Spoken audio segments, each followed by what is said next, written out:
যে শ্ৰীমদ ভাগৱত আমি কেলে পঢ়িছোঁ। শ্ৰীমদ ভাগৱত আৰু শ্ৰীমদ ভাগৱত গীতা, এই শ্ৰীমদ এই শব্দ দুটা আপোনাৰ ভাগৱতত সংযোজন হৈছে আৰু শ্ৰীমদ ভাগৱত গীতাত সংযোজন হৈছে।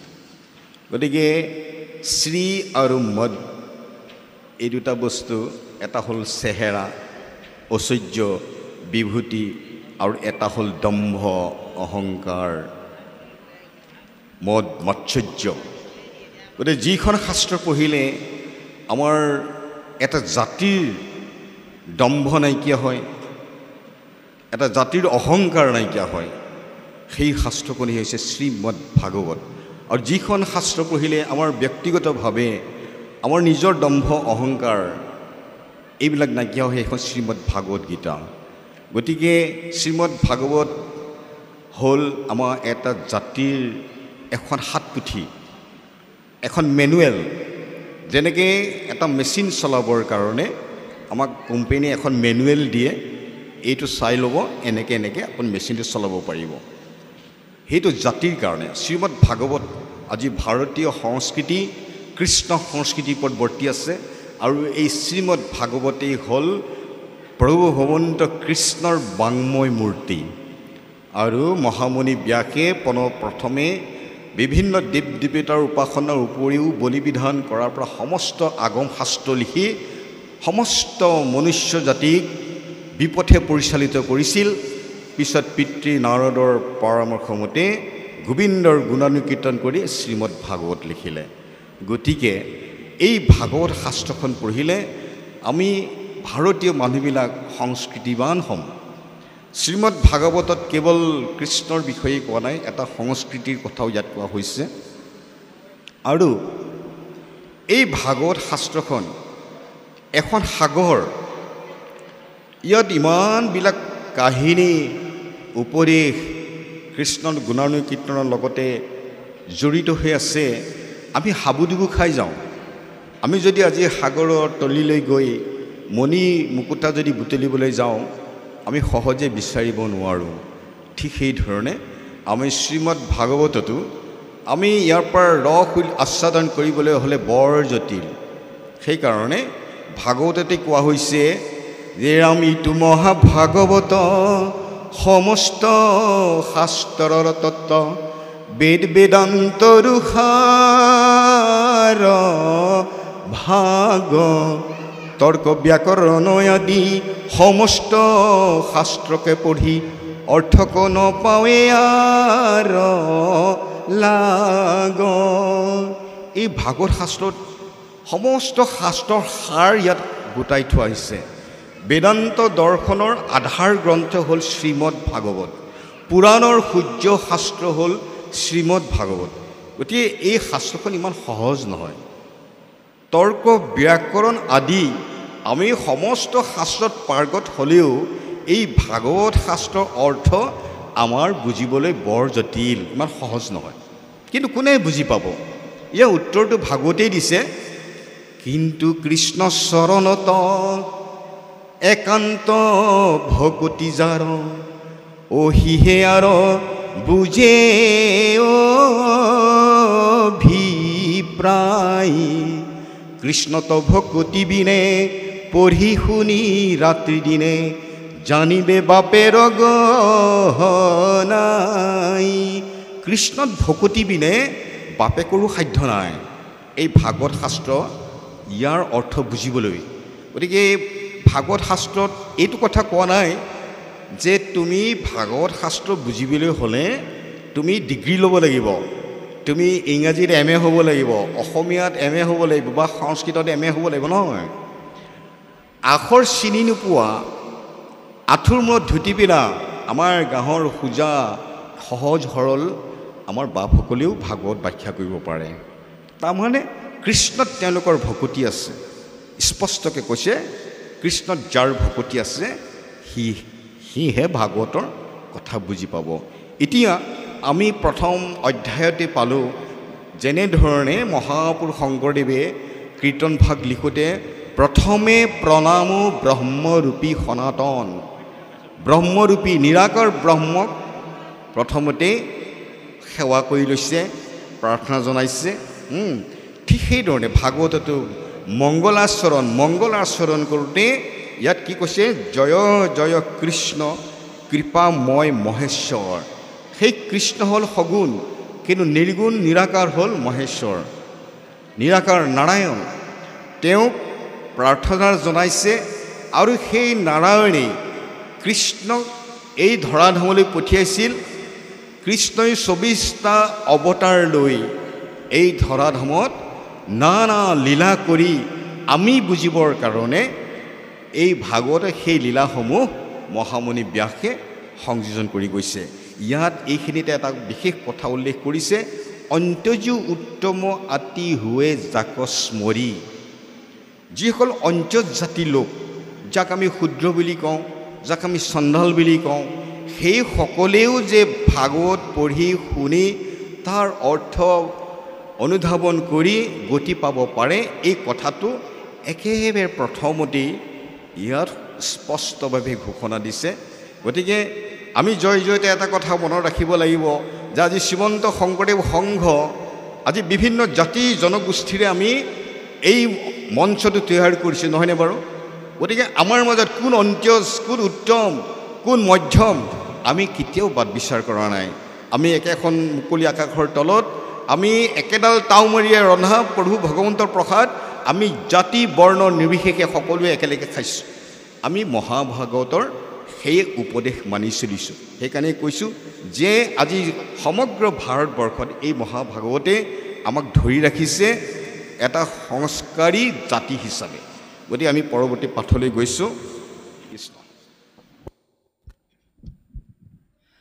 ও ৰামে প্ৰথম স্কন্ধৰ পৰা দ্বাদশ পৰ্যন্তে কহিলা ৰাজাত মহা মুনীন্দ্ৰ মহন্তে সংক্ষেপ কৰিয়া উদ্ধাৰিয়া তাৰ সাৰ শংকৰে ৰচিলা কৃষ্ণ চৰিত্ৰ পয়াৰ ২৮ সহস্ৰ ঋষি বেদত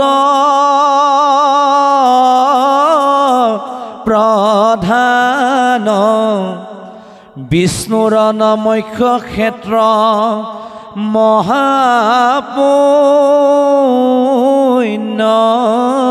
স্থান ও মান্য কৰি সুতক পাতিলা সত্ৰ তথা শৌনক প্ৰমুখে শুনে ভাগৱত কথা। কৃষ্ণ শংকৰে ৰচিলা কৃষ্ণ চৰিত্ৰ পয়াৰ। মহাপুৰুষ শংকৰদেৱে কিয় লিখিলে কৃষ্ণৰ চৰিত্ৰ? যি আৰু তাৰ লগতে এটা কথা উল্লেখ কৰিলে যে ২৮,০০০ ঋষি আছিল, আদিতে ৬০,০০০ আছিল, ২৮,০০০ ভাগৱত শুনিবলৈ প্ৰয়াস কৰিলে। আৰু কিয় প্ৰয়াস কৰিলে ভাগৱত শুনি বোলে ইয়াক কথাখিনি ইয়াত প্ৰকাশ পাব। আমি মাত্ৰ এটা কথা ক'ব বিচাৰিছোঁ যে সেই ২৮,০০০ ঋষি হ'ল ব্ৰহ্মৰ্ষি। তেওঁলোকে ব্ৰহ্মক ইচ্ছা কৰিলেই সমাধিস্থ কৰিব পাৰে। নিৰাকাৰ ব্ৰহ্মক তেওঁলোকে চিন্তা কৰিব পাৰে যে কোনে এই বিশ্ব ব্ৰহ্মাণ্ডখন সৃষ্টি কৰিলে, কোনে এই বিশ্ব ব্ৰহ্মাণ্ডখন পালন কৰিলে আৰু কোনে সংহাৰ কৰিছে, এই সকলো তেওঁলোকে তত্ত্ব জানে। কিন্তু তেওঁলোকৰ মনত এটা বৰ ডাঙৰ দুখ, সেই দুখটো ইয়াত প্ৰকাশ পাব। আজি তেওঁলোকে সেই তপ জপ যজ্ঞ জ্ঞান মাৰ্গ সকলো এৰি কৃষ্ণৰ চৰিত্ৰ শুনিবলৈ আহিছে। আৰু মহাপুৰুষ শংকৰদেৱেও সেই কৃষ্ণ চৰিত্ৰ পয়াৰ লিখিছে আমাৰ কাৰণে। কিয় লিখিছে? যি ধৰণে ব্ৰহ্মৰ্ষি ঋষিসকলে কৃষ্ণৰ চৰিত্ৰটো বৰ ভাল পালে, কৃষ্ণৰ চৰিত্ৰৰ কথা তেওঁলোকে গম পালে যে আমি যিবিলাক কাম কৰি আছোঁ কৃষ্ণক পাবৰ কাৰণে এইবোৰ চব মিছা। কৃষ্ণৰ চৰিত্ৰ শুনিলে আমাৰ মন আনন্দত উঠলি উঠে। কৃষ্ণৰ পদৰ কথা চিন্তা কৰিলে আমাৰ দুখ নাইকিয়া হয়। সেইকাৰণে ভাগৱতত লিখিছে, অ হৰি পদ চিন্তনত, অ হৰি গুণ কথনত, হৰিৰ চৰিত্ৰ শ্ৰৱণত, যতে ক আনন্দ আছে, পঢ়িলে জানিবা পাছে, কিবা আৰু কহিব মহত। কিন্তু আগে প্ৰথমত ঐ মহাশাস্ত্ৰ ভাগৱত, শুনিও ক মহা যত্ন কৰি, বিষয়ৰ দুখ যত কৰিয়ে সকলে হত, অ বিষ্ণু ভকতৰ সংগ ধৰি। কি কৈছে যে হৰিপদ চিন্তনত বৰ আনন্দ লাগে, কিন্তু আমাক প্ৰথমতে কৈছে কি, যে আনন্দটো পোৱাৰ আগতে আমাক ভাগৱত শাস্ত্ৰখন পঢ়িবলৈ কৈছে, শ্ৰৱণ কৰিবলৈ কৈছে। যে এই ভাগৱত শ্ৰৱণ কীৰ্তন কৰিলে আমাৰ কিছুমান বিষয়ৰ দুখ এই বৈষ্ণৱসকলৰ লগত বহি, ভকতৰ লগত বহি শ্ৰৱণ কীৰ্তন কৰিলে সেই দুখবিলাক নাইকিয়া হ'ব। যে কি বিষয়ৰ দুখ আমি পৰৱৰ্তী সময়ত আমি চিন্তা কৰিম। কিন্তু তাৰ আগতে এই শৌনক প্ৰমুখ্যে 28,000 ঋষিয়ে কাক সত্ৰ পাতিলে? পাতিলা সত্ৰ তথা কাক পাতিলে? সুতমুনিক, এজন নিষ্কুলৰ এজন ভকতক পাতিলে। তেওঁতো উচ্চ কুল জাত নহয়, সুত জাতৰ। গতিকে এইটো এটা আমি আগতে কৈ আহিলোঁ যে অন্তৰ্যু উত্তমতি হৈ যাক স্মৰি। গতিকে ইতিমধ্যে সুত মুনি ভাগৱতত তেওঁ পাৰ্গত হৈ আছে। এই কথাটো মহামুনি ব্যাসে তেওঁলোকক পৰামৰ্শ দিয়াৰ লগে লগে এই শৌনকাদি ঋষিসকলে তেওঁৰ পৰা ভাগৱত শুনিবলৈ আহিছে। কৃষ্ণ। ই শৌনক বদতি শুনা, সুত মহামানী, পৰম পাতকি কলি, পাইলেহে নজানি। অ আৰম্ভিলো যজ্ঞয়াসী, সহস্ৰ বছৰ, হোম ধূম্ৰে ধূম্ৰ বৰ্ণ, ভৈল কলেবৰ।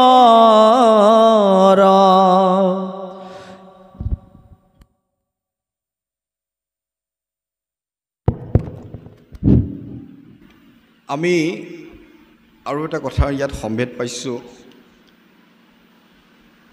এই যে ঋষিসকলে আৰম্ভিলি যজ্ঞ আহি সহস্ৰ বৎসৰ, হোম ধূমে ধূম্ৰ বৰ্ণ ভৈলা কলেবৰ। তেওঁলোকৰ তিক্ত অভিজ্ঞতা হ'ল যে কৃষ্ণক বিচাৰি বা প্ৰভু গন্ধক বিচাৰি তেওঁলোকে 1000 বছৰ, সহস্ৰ বছৰ তেওঁলোকে যজ্ঞ কৰিলে। এই যে যজ্ঞ কৰি তাৰ একো ফল নাপালে, এই কথাটোহে বেছি দৰকাৰী। ইয়াতেই বৈজ্ঞানিক দৃষ্টিভংগীটো সোমাই আছে। আমি ধৰ্ম কৰিছোঁ, আমি বিজ্ঞানৰ ছাত্ৰ নহওঁ। বিজ্ঞানৰ ছাত্ৰ নহ'লেও মানুহৰ বৈজ্ঞানিক দৃষ্টিভংগীটো থাকিব লাগে। যে বৈজ্ঞানিক দৃষ্টিভংগীটো কেৱল বিজ্ঞানৰ ছাত্ৰ হ'লেহে থাকিব পাৰে সেইটো নহয়। আজি এই শৌনক আদি ঋষিসকল তেওঁলোকতো বিজ্ঞানৰ ছাত্ৰ নহয়, বিজ্ঞানৰ PhD ডিগ্ৰীধাৰী নহয়, কিন্তু তেওঁলোকৰ মনত এই যে যিটো পৰিৱৰ্তন সাধন হ'ল, কিহৰ বলত হ'ল? সেইটো হ'ল বৈজ্ঞানিক দৃষ্টিভংগী। আমিও যিকোনো কৰ্ম কৰোঁতে আমাৰ এই বৈজ্ঞানিক দৃষ্টিভংগীটো লাগে। এই বৈজ্ঞানিক দৃষ্টিভংগী মানে কি? নিজস্ব আবেগ, অনুভূতি, আকাংক্ষা পৰিহাৰ কৰি পূৰ্ব নিৰ্দিষ্ট কোনো ধ্যান ধাৰণা মনত নাৰাখি, আসক্তিপূৰ্ণভাৱে কাৰো পক্ষপাত নকৰি, কেৱল যুক্তি আৰু তথ্যৰ ভিত্তিত কোনো এটা বিষয়ৰ আলোচনাত প্ৰবৃত্ত হোৱাৰ মানসিকতাই হ'ল বৈজ্ঞানিক দৃষ্টিভংগী। তেওঁলোকৰ সেই বৈজ্ঞানিক দৃষ্টিভংগীটো থকাৰ কাৰণে তেওঁলোকৰ পূৰ্বৰ যিটো ধ্যান ধাৰণা আছিল তাক দলিয়াই পেলালে। নাই, মিছা কথা। তপ জপ যজ্ঞ কৰি আমাৰ শৰীৰ কলা পেলাই দিলোঁ, এইবিলাকে আমাক গতি দিব নোৱাৰে। গতিকে সেই সুতমুনি, তুমি আমাক কৃষ্ণৰ কথা কোৱা। যুক্তি আৰু তথ্যৰ ভিত্তিত আজি শ্ৰীমন্ত শংকৰদেৱ গুৰুজনাৰ যি ধৰ্ম দৰ্শন, সি সম্পূৰ্ণ বৈজ্ঞানিক দৃষ্টিভংগীৰ ওপৰত প্ৰতিষ্ঠিত। বেদান্ত দৰ্শন সম্পূৰ্ণ বৈজ্ঞানিক দৃষ্টিভংগীৰ ওপৰত প্ৰতিষ্ঠিত। বেদান্ত দৰ্শনৰ অন্তত বেদৰ অন্তত কিয় দৰ্শন সৃষ্টি হ'ল? আদিতে বেদত কি আছিল? আদিতে বেদততো বিভিন্ন দেৱ দেৱতাৰ উপাসনাৰ কথাই আছিল, আৰু সেইবিলাকৰ আলম লৈ এই ঋষিমুনিসকলে যুগ যুগ ধৰি তপ জপ যজ্ঞ কৰি আহিছিল। কিন্তু বেদৰ আচল অৰ্থটো কি? কাক বোলে বেদ? যাজ্ঞবল্ক্যই লিখিছে যে প্ৰত্যক্ষেন নিমিত্তাবাচস্তুপায়ো ন বিদ্যতে এনং বিদন্তি বেদেন তস্মাৎ বেদস্য বেদতা। যাজ্ঞবল্ক্যই কৈছে, প্ৰত্যক্ষ বা অনুমানৰ দ্বাৰা আমি যিটো জ্ঞান লাভ কৰিব নোৱাৰোঁ, সেই অতীন্দ্ৰিয় জ্ঞান যিখন শাস্ত্ৰৰ পৰা পোৱা যায় সেইখনেই হ'ল বেদ। মন ইন্দ্ৰিয়ই, আমাৰ মন ইন্দ্ৰিয় যিখন ৰাজ্যত প্ৰৱেশ কৰিব নোৱাৰে, সেই অতীন্দ্ৰিয় জ্ঞান, সেই অতীন্দ্ৰিয় জ্ঞানটো কি? কাৰোবাৰ গাটো চুই চালে আমি গৰম বুলি গম পাওঁ, সেইটো ইন্দ্ৰিয়জ জ্ঞান। আমি চকুৰে দেখিছোঁ কলা নে বগা, সেইটো ইন্দ্ৰিয়জ জ্ঞান। কিন্তু কৃষ্ণৰ কথা, নাৰায়ণৰ কথা, ব্ৰহ্মৰ কথা আমাৰ মন ইন্দ্ৰিয়ই সহজে প্ৰৱেশ কৰিবগৈ নোৱাৰে। গতিকে সেই যিটো মনে ঢুকি নাপায়, সেই কথাখিনি য'ত লিখা আছে সেইখনেই বেদ। কিন্তু আমাৰ দৃষ্টিত বেদ কি হ'ল? বোলে যশং দেহি, ভাৰ্যং দেহি, পুত্ৰং দেহি, শ্ৰী দেহি, এইবোৰ কথা য'ত লিখা আছে সেইখনেই বেদ। এতিয়া কপিল মুনিয়ে দেৱহূতি আই সেই কথাটোকে কৈছে যে, হে আই, তুমি যিবোৰ বেদৰ কথা শুনিছা সেইবোৰ আচলতে বেদ নহয়। হেৰাম বেদৰ পুষ্পিত বাণী শুনি মনোহৰ, অ মনত কৌতুকে দ্ৰব্য জোৰাৱে বিস্তৰ। বেদত ইমান ধুনীয়া ধুনীয়া কথা লিখা আছে, সেই কথাবিলাকক কোৱা হৈছে পুষ্পিতা বাণী। পুষ্পিত, ফুল সদৃশ। যে তোমাৰ ঐশ্বৰ্য বিভূতি লাগে, তুমি বেদৰ এই পূজাটো কৰা। তোমাৰ মাটি লাগে, ধন লাগে, এই বেদৰ এই পূজা ভাগ কৰা। তোমাৰ ধুনীয়া এগৰাকী ভাৰ্যা লাগে, তুমি বেদৰ মতে চলা, ইত্যাদি ইত্যাদি। তুমি ধনী হ'ব বিচাৰিছা, বেদৰ মতে চলা, বেদৰ পূজা কৰা। এইবিলাক হ'ল পুষ্পিত বাণী। কিয় শুনিব কৃষ্ণৰ কথা? মোৰ মনৰ কামনা বাসনা পূৰ্ণ কৰিবৰ কাৰণে মই কৃষ্ণক নালাগে, মোক লাগে বেদ। সেইকাৰণে কপিল মুনিয়ে দেৱহূতিক কৈছে, নিজৰ মাকক কৈছে যে বেদৰ পুষ্পিত বাণী শুনি মনোহৰ, মনত কৌতুকে দ্ৰব্য জোৰাৱে বিস্তৰ। এৰাম আৰম্ভ যজ্ঞ পাছে নানা পশু মাৰি, দেৱ পিতৃ গণক পূজয় অহংকাৰী। কৰয় সংকল্প বোলে পাইবু স্বৰ্গ পুৰ, অপেশ্বৰা হমে ক্ৰীড়া কৰিব প্ৰচুৰ। এহি মতে কামে আহি হুয়া বিমোহিত, সকামে কৰয় নানা কৰ্ম বিপৰীত। বেদেই আমাক দেখুৱাই দিছে, তুমি কামনা বাসনা কৰা, তোমাৰ মনৰ সকলো কামনা পূৰ হ'ব। গতিকে তেতিয়া আই দেৱহূতিক কপিলে কৈছে যে কৰ্ণ দিয়া বিধাতাই কৰিলে কহত। এই কাণখন দিয়েই আমাক সকলো শেষ কৰিলে। নিশ্চয় জানিবা মাতৃ মুহুৰ সন্মত। আমি যোনে যি কয় আমি তাকে শুনো। এইটো পূজা কৰিলে এইটো ফল পায়, ইটো পূজা কৰিলে সিটো ফল পায়। আজি আমি নামঘৰলৈ কিয় আহিছোঁ? এইখন আমাৰ বিশ্ববিদ্যালয়। মহাপুৰুষ শ্ৰীমন্ত শংকৰদেৱে এইখন আমাৰ বিশ্ববিদ্যালয় আমাক নিৰ্দেশ কৰিলে। কিন্তু কোন শ্ৰেণীত আছে আমি কোনেও নাজানো। আমি বিশ্ববিদ্যালয়লৈ কেলৈ আহিছোঁ? যে আমি কৃষ্ণক জানিবৰ কাৰণে আহিছোঁ। আমি স্কুললৈ পঢ়িবলৈ গ'লে আমি স্কুলৰ পাঠ্যক্ৰমৰ বাহিৰে আমি ঘৰলৈ গৈ আমি বেলেগ পাঠ্যক্ৰম পঢ়োঁ জানো? পঢ়োনে? কেতিয়াও নপঢ়োঁ। যে আমাৰ নিজৰ নিজৰ ছাবজেক্টবিলাকৰ একোটা পাঠ্যক্ৰম আছে, চিলেবাছ আছে, হয় নহয়? যে ইংলিছৰ এইখিনি পাঠ্যক্ৰম, অসমীয়াৰ এইখিনি পাঠ্যক্ৰম, অংকৰ এইখিনি পাঠ্যক্ৰম। এই পাঠ্যক্ৰমখিনি স্কুলত আমাক শিক্ষকে শিকাব, ঘৰত আমি মাত্ৰ আওৰাব লাগে, পঢ়িব লাগে। কিন্তু সেইখিনি পাঠ্যক্ৰম নপঢ়ি যদি ঘৰত মই বেলেগ পাঠ্যক্ৰম পঢ়োঁগৈ, তেতিয়াহ'লে মই পৰীক্ষাত পাছ কৰিম জানো? কেতিয়াও নকৰোঁ। এইখন বিশ্ববিদ্যালয়ত আমাৰ পাঠ্যক্ৰমটো কি? আমাৰ পাঠ্যক্ৰম শ্ৰীমদ ভাগৱতৰ কথা, আমাৰ পাঠ্যক্ৰম ভক্তি ৰত্নাৱলীৰ কথা, আমাৰ পাঠ্যক্ৰম নামঘোষাৰ কথা, আমাৰ পাঠ্যক্ৰম ভক্তি প্ৰদীপৰ কথা, নিমি নৱসিদ্ধ সংবাদৰ কথা, গীতাৰ কথা। কিন্তু আমি এই পাঠ্যক্ৰম এৰি নামঘৰ পৰা গৈ কাইলৈ যদি আমি সত্যনাৰায়ণ পূজা পাতোঁ, কাইলৈ গৈ যদি আমি পৰহিলৈ আমি গণেশ পূজা পাতোঁ, বিশ্বকৰ্মা পূজা আহি আছে, 17 ছেপ্টেম্বৰত যদি মোৰ গাড়ীখন ভালে থাকক বুলি যদি মই বিশ্বকৰ্মা পূজাত নাপাতি ফুট এটা হ'লেও দিওঁ, তেতিয়া কি হ'ব? মোৰ এই পাঠ্যক্ৰমটো অথলে যাব আৰু মই পৰীক্ষাত পাছ কৰিমনে বাৰু? কেতিয়াও পাছ নকৰোঁ। কিন্তু মহাপুৰুষ শংকৰদেৱে আমি পৰীক্ষাত উত্তীৰ্ণ হৈ হৈ আমি বৈকুণ্ঠ ধামলৈ যাবৰ কাৰণে আমাৰ পাঠ্যক্ৰম দিছে। কিন্তু আমি এই পাঠ্যক্ৰম এৰি আমি মনে মনে কি কৰিছোঁ? নিজৰ কামনা বাসনা পূৰ কৰিবৰ কাৰণে মোৰ গাড়ীখন ভালে থাকক, মোৰ ল'ৰা ছোৱালীকেইটা পৰীক্ষাত ভালকৈ পাছ কৰক, সৰস্বতী পূজা পাতিছোঁ, বিশ্বকৰ্মা পূজা পাতিছোঁ, ইত্যাদি ইত্যাদি ইত্যাদি। কিন্তু অনন্ত কণ্ডলী তেওঁ ব্ৰাহ্মণ, কিন্তু অনন্ত কলিয়ে কৈছে, এৰাম কপট বৈষ্ণৱ কতো আছে নামত, ও ৰাতি দিনে পঢ়ে শুনে গীতা ভাগৱত, গুপ্ত কৰি কৰে আন দেৱক পূজন, অনুহি সিটো বৈষ্ণৱ জানিবা সাধুজন। সেইজন বৈষ্ণৱ নহয়, সেইজন কপট বৈষ্ণৱ।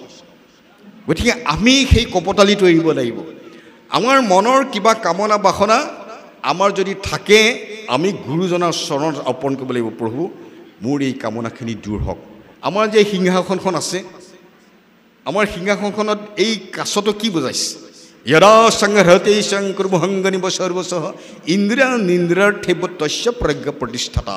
কৃষ্ণই অৰ্জুনক কৈছিল যে যি নিজৰ ইন্দ্ৰিয় বৃত্তিবিলাক কাছৰ অংগ পতংগৰ দৰে সংযম কৰিব পাৰিছে, তেওঁ স্থিতপ্ৰজ্ঞ। আৰু আমিও স্থিতপ্ৰজ্ঞ হ'বলৈ হ'লে প্ৰজহতি যদা কামান সৰ্বান পাৰ্থ মনোগতান আত্মনিমাত্মনা তুষ্ট স্থিতপ্ৰজ্ঞত দিশৰে। কৃষ্ণ আকৌ অৰ্জুনক ক'লে, যিজনে নিজৰ মনৰ কামনা বাসনা সমস্ত ত্যাগ কৰিব পাৰিছে আৰু আত্মাতে সন্তুষ্টি লাভ কৰিছে, সেইজন স্থিতপ্ৰজ্ঞ। গতিকে আমাৰ এই পাঠ্যক্ৰম ইমান ওপৰৰ, এতিয়া কোনোবাই এই পাঠ্যক্ৰম অনুসৰণ কৰিব নোৱাৰিব পাৰে। লাহে লাহে লাহে লাহে আমি অভ্যাস কৰিব লাগিব, গম পাইছেনে? এতিয়া এই সৌনকাদি ঋষিসকলে সেই পাঠ্যক্ৰমলৈ আহিছে, তেওঁলোকৰ সেই পাঠ্যক্ৰমবোৰ দেখিলে এইবোৰ নিষ্ফল। আমাৰ মহাপুৰুষ শংকৰদেৱে মহামুনি ব্যাসে যি পাঠ্যক্ৰম দি গ'ল, আমাক এই পাঠ্যক্ৰম লাগে।